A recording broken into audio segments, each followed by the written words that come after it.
तो भाई जैसा कि हम आपके लिए ऑलरेडी ला चुके थे चेन्नई और मुंबई की strongest playing 11 after IPL auction 2024, यानी ऑक्शन होने के बाद जो पूरा कॉम्बिनेशन, जो पूरा स्क्वाड यहां पे हर टीम का बना है, उसमें से चेन्नई और मुंबई की स्ट्रॉन्गेस्ट प्लेइंग 11 हमने आपको ऑलरेडी बता दी थी। अगर नहीं देखी है तो आई बटन पे क्लिक कर लेना, जहां भी आई बटन हो क्लिक करके आप देख सकते हैं उन दोनों ही वीडियोस को। पर आज देखो भैया बवाल होने वाला है, धोती का फट के रुमाल होने वाला है, क्योंकि आज हम बात करने वाले हैं उस टीम के बारे में जिस टीम को पिछले कुछ वक्त में बहुत ज्यादा ट्रोल करा गया है, जिस टीम को पिछले कुछ वक्त में बहुत ज्यादा क्रिटिसाइज करा गया है, जिनके लिए कहा गया है भैया क्या घटिया ऑक्शन खेले हो। तो आओ यार वीडियो को शुरू करते हैं और देख ही लेते हैं क्या सच में आरसीबी का जो प्लेइंग 11 का कॉम्बिनेशन बनेगा क्या वो इतना खराब होगा। तो भाई देखो जवाब सुन लो पहले, नहीं बिल्कुल नहीं। और मैं ये भी कह दे रहा हूं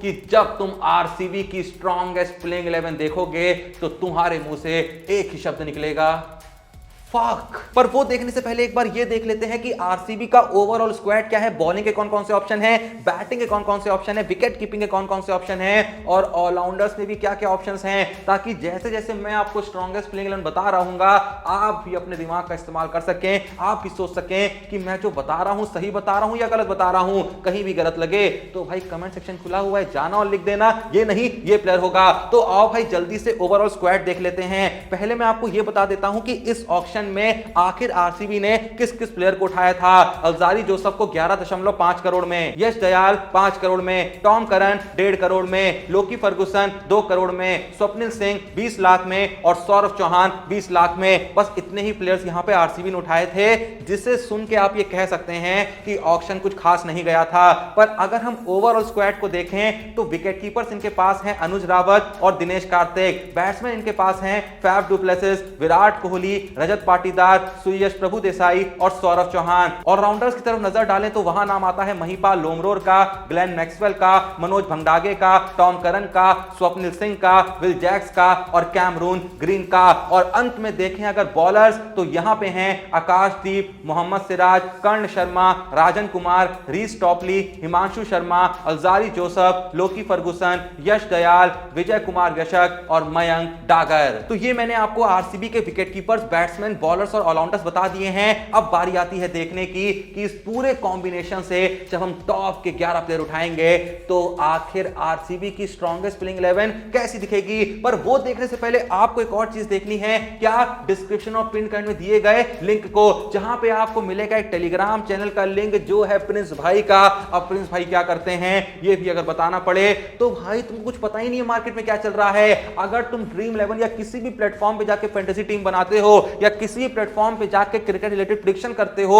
उसके बावजूद भी प्रिंस भाई को नहीं जानते हो तो भाई तुम्हारा ही नुकसान है। क्योंकि प्रिंस भाई वो हैं जिनके पास है 10 साल से भी ज्यादा क्रिकेट एनालिस्ट होने का एक्सपीरियंस, जो अपने टेलीग्राम चैनल पे फ्री में सारे मैचेस की प्रेडिक्शन देते हैं, जिसका इस्तेमाल करके आप टीम वगैरह बना सकते हैं और साथ ही साथ प्रेडिक्शन करके पैसे वगैरह कमा सकते हैं। वरना भाई व्हाट्सएप नंबर स्क्रीन पे है, प्रिंस भाई को सिंपली व्हाट्सएप करने का और लिखने का, जितने भी आज मैच होने हैं 5, 10, 15, 20 सबकी मेरे को एक्यूरेट प्रेडिक्शन देने का, ताकि मैं टीम वगैरह बना लूं, मस्त प्रेडिक्शन वगैरह कर लूं और साथ ही साथ पैसा कमा लूं। भैया देखो हम मदद ले रहे हैं इसलिए आपको बता रहे हैं, बाकी आप समझदार हैं, फ्री में भी प्रेडिक्शन उठा के अगर आपको पैसा नहीं कमाना है मत कमाइए, आपकी मर्जी। वैसे आप लोग तो प्रिंस भाई की मदद से पैसे कमा ही लेंगे, लेकिन फिलहाल हम ये देख लेते हैं कि आरसीबी की जो स्ट्रॉन्गेस्ट प्लेइंग 11 है उसे देख के क्या हम ये कह पाएंगे कि आरसीबी ने भी कुछ इज्जत कमाई है। पैसे तो देखो कमा ही लेंगे उनके प्लेयर्स भी, लेकिन क्या उन्होंने इज्जत कमाई है? ऐसा है उनका प्लेइंग 11 कि देख के भाई लोगों की फट जाए। हम मैंने तो कह दिया है कि बिल्कुल है, लेकिन आओ एक बार देखते हैं, फिर तुम लोग अपनी राय दे देना। कमेंट सेक्शन में जाकर सिर्फ ये बता देना कि 10 में से यहां पे आरसीबी की स्ट्रॉन्गेस्ट प्लेइंग 11 को आप कितने पॉइंट्स देंगे। तो शुरू करें अगर इनके ओपनर से, तो भाई मैंने शुरुआत में ही रख दिया है फैफ डु प्लेसिस और विराट कोहली को, क्योंकि पिछले 1-2 सीजन से हम लगातार ये देख रहे हैं कि यही दोनों ज्यादातर ओपनिंग करने आते हैं। तो सीधे सीधे ओपनर के तौर पे मैंने यहां पे रखा है पहले नंबर पे फैफ डु प्लेसिस जो कि कैप्टन होंगे, और दूसरे नंबर पे विराट कोहली को। तीसरे नंबर है भैया लौट चुका है वो बल्लेबाज जिसने आईपीएल 2022 में बवाल मचा दिया था। मैं बात कर रहा हूं रजत पाटीदार की। मुझे नहीं लगता कि रजत पाटीदार को लेकर किसी के मन में भी कोई डाउट होना चाहिए। और देखो रजत पाटीदार को मैंने यहां पे सिर्फ आईपीएल 2022 की परफॉर्मेंस के बेसिस पे शामिल नहीं करा है। रजत पाटीदार जब से इंजरी से रिकवर हुए हैं भाई, जहां भी डोमेस्टिक टूर्नामेंट हुआ है, चाहे विजय हजारे ट्रॉफी कह लो, चाहे सैयद मुश्ताक अली ट्रॉफी कह लो,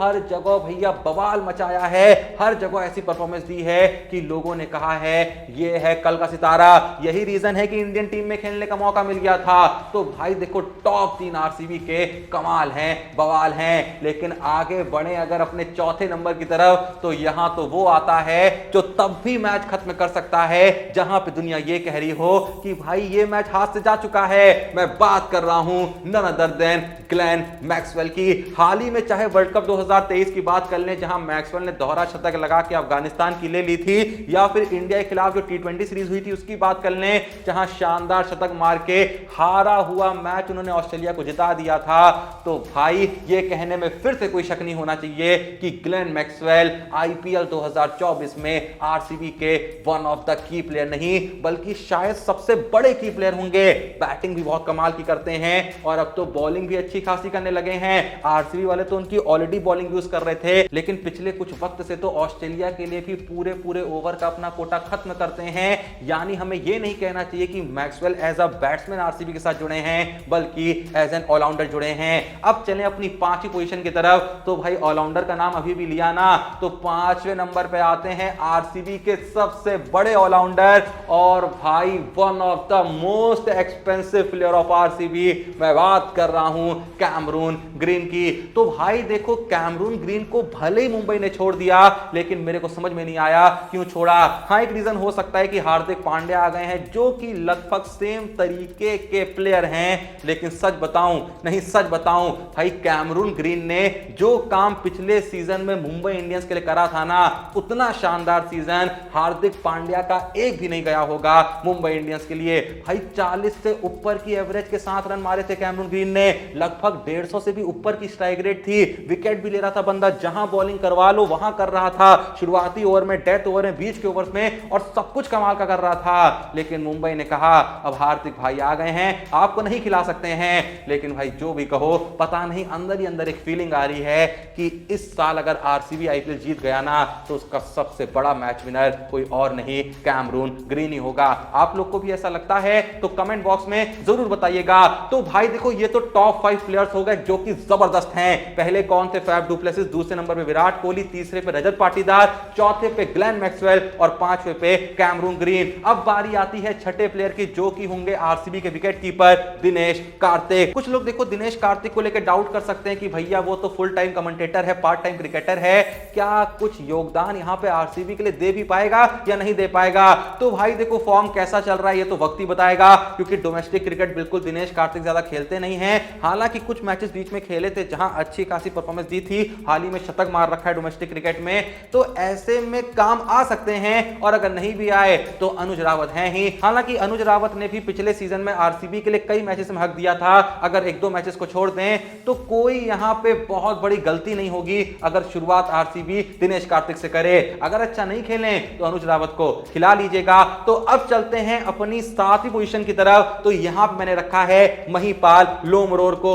सिर्फ उनकी बैटिंग के लिए नहीं, हालांकि बैटिंग एक नंबर करते हैं, हां बहुत ज्यादा कंसिस्टेंट नहीं है, लेकिन हिटिंग करने की क्षमता रखते हैं, इसीलिए 7वीं पोजीशन पे मैंने यहां पे रखा है। और भूलना नहीं चाहिए, जरूरत पड़े तो ठीक ठाक बॉलिंग भी करा लेते हैं। अब देखो भाई मैंने अभी तक टॉप 7 नाम बताए हैं, जिसमें ऑलरेडी 2 इनके अच्छे खासे बॉलर्स आ चुके हैं। कैमरून ग्रीन होने को ऑलराउंडर हैं, लेकिन भाई एकदम फुल टाइम बॉलर की तरह बॉलिंग कराते हैं, 145 की स्पीड मारते हैं, और कहां पे किस सिचुएशन में बॉलिंग करा सकते हैं ये मैंने आपको ऑलरेडी बता दिया है। दूसरे बॉलर ग्लेन मैक्सवेल को आप मान लीजिए, जो भले ही 4 ओवर हर मैच में ना फेंकें, लेकिन आराम से 2 ओवर 3 ओवर तो आपको निकाल के दे ही सकते हैं। पर भाई अभी तो जैसा मैंने कहा सिर्फ 7 प्लेयर बताए हैं, अब देखते हैं कि बचे हुए 4 प्लेयर्स कौन से हैं। तो 8वीं पोजीशन पे मैंने यहां पे रखा है लोकी फर्गुसन को। देखो मैं सच में कंफ्यूज था कि लोकी फर्गुसन को रखूं या फिर अलजारी जोसेफ को रखूं, क्योंकि देखो भले ही अल्जारी जोसेफ महंगे चले जाते हैं, आराम से चौके छक्के पिट जाते हैं, लेकिन भाई प्लेयर है ना जो ये विकेट टेकर तो है। मैं सिर्फ यूं ही हवा में बात नहीं कर रहा हूं,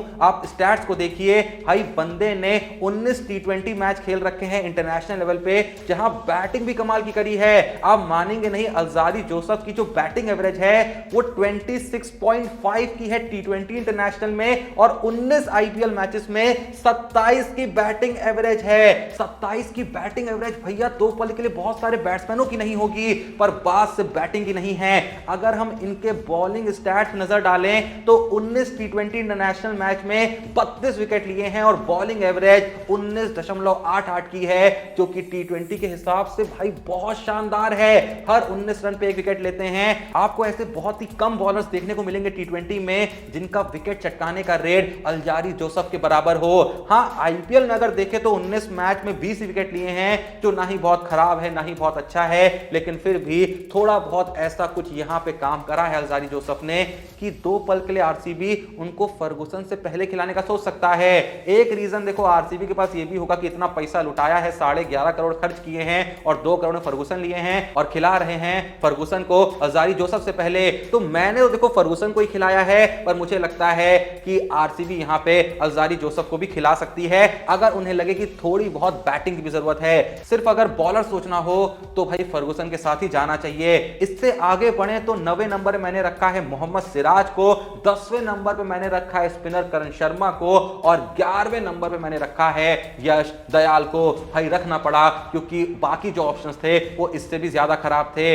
अब देखो मैं यहां पे थोड़ा सा इंपैक्ट प्लेयर का भी बताऊं तो कर्ण शर्मा की जगह जरूरत पड़े तो मयंक डागर खेल सकते हैं, लेकिन पहली चॉइस कर्ण शर्मा ही रहेंगे। उससे आगे जाएं तो यश दयाल के अलावा जो मुझे 11वें नंबर पे एक दूसरा ऑप्शन दिख भी रहा था वो आकाशदीप का था, जिनको पिछले सीजन में थोड़ा सा खिलाया गया था, लेकिन भाई मैंने दोनों की इकोनॉमी देखी तो आकाशदीप की 11 से ऊपर है, यश दयाल की 10 के ऊपर है। तो मैंने सोचा कि यश दयाल के जो बॉलिंग स्टैट्स हैं वो थोड़े से कम घटिया हैं, इसलिए मैंने उनको यहां पे मौका दिया है। बाकी देखो अल्जारी जोसेफ को खिलाने के पीछे का एक और रीजन ये हो सकता है कि जो नीचे के 4 नाम है ना उसमें से किसी को भाई बैटिंग नहीं आती है बिल्कुल भी। एक अल्जारी जोसेफ ही ऐसे हो सकते थे जो थोड़ी बहुत बैटिंग कर सकते थे, क्योंकि भाई टी20 में आखिरी के 4 प्लेयरों को बिल्कुल ही बैटिंग ना आना दिक्कत हो जाती है।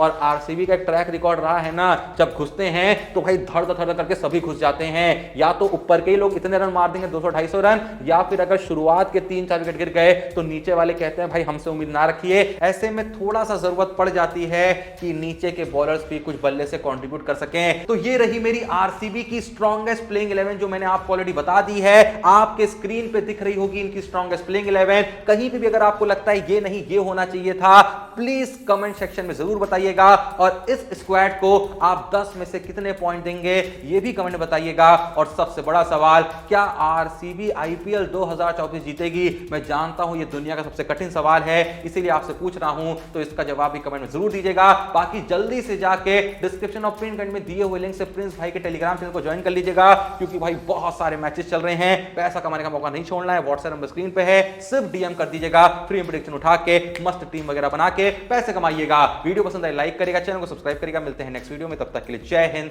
धन्यवाद।